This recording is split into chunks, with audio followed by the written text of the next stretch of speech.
ही match कठीण आहे कारण की रन रेटचा सुद्धा इथे पाहिलं तर फरक पडू शकतो। ही मॅच खूप मोठ्या धावांच्या अंतराने पाहिलं तर नरेंद्र युवा प्रतिष्ठान इथे चांगला सरसी करतोय। इथे आतिशच्या बाट मधून फटका, बॉल जाईल सीमा पार, आलाय बिग बिग बिग, प्रेक्षकांना सलामी देणारा षटकार।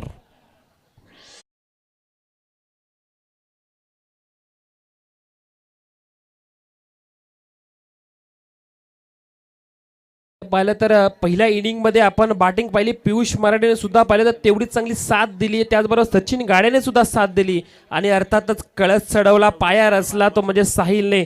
प्रत्येक वेळी पाहिलं तर साहिलची फटकेबाजी पाहिली, 17 बॉलमध्ये 58 धावसंख्या केल्या, पियुषने 12 बॉलमध्ये 26। हीच तर पाहिलं तर टीमसाठी टीम युनिटने केलेली खेळी होती। दरम्यानच्या वेळेमध्ये वाईट बॉल येतो आणि या वाईटच्या मधीने धावसंख्येमध्ये 1 ने वाढ, प्रत्येक बॉलमध्ये तर तेवढाच चांगला असेल। बॅटिंग करणाऱ्या संघासाठी एखादी दुसरी धाव येणं गरजेचं असणार आहे। जर पाहायला गेलं तर ही टीम बॅटिंग करणारा संघ अर्थातच मागच्या पर्वातला चॅम्पियन संघ आणि त्यांना या मॅच मध्ये सुद्धा जिंकायचंय।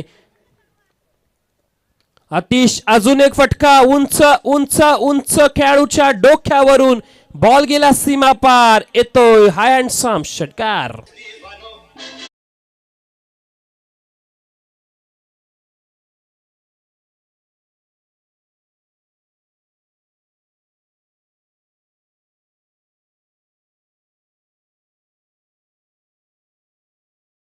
तुम्ही 103 मारल्या, आम्ही थोडी मेहनत अजून जास्त करू आणि 104 मारू शकतो।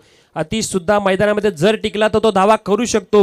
म्हणतात ना, नाण्याच्या दोन बाजू असतात, पहिली बाजू आपण पाहिली, पहिल्या बाजूला पाहिलं जिथे जास्त धावा झाल्या, परंतु दुसरी बाजू ती सुद्धा पाहिजे कारण की पहिल्या इनिंगचा खेळ संपल्यानंतर दुसऱ्या इनिंगसाठी सज्ज राहिला तो म्हणजे आतिश देशमुख आणि संपूर्ण संघ। अजून एक फटका, पुलचा फटका ठरलाय सक्सेसफुल, बॅक टू बॅक तिसरा, इट्स ह्यूज मॅक्झिमम षटकार।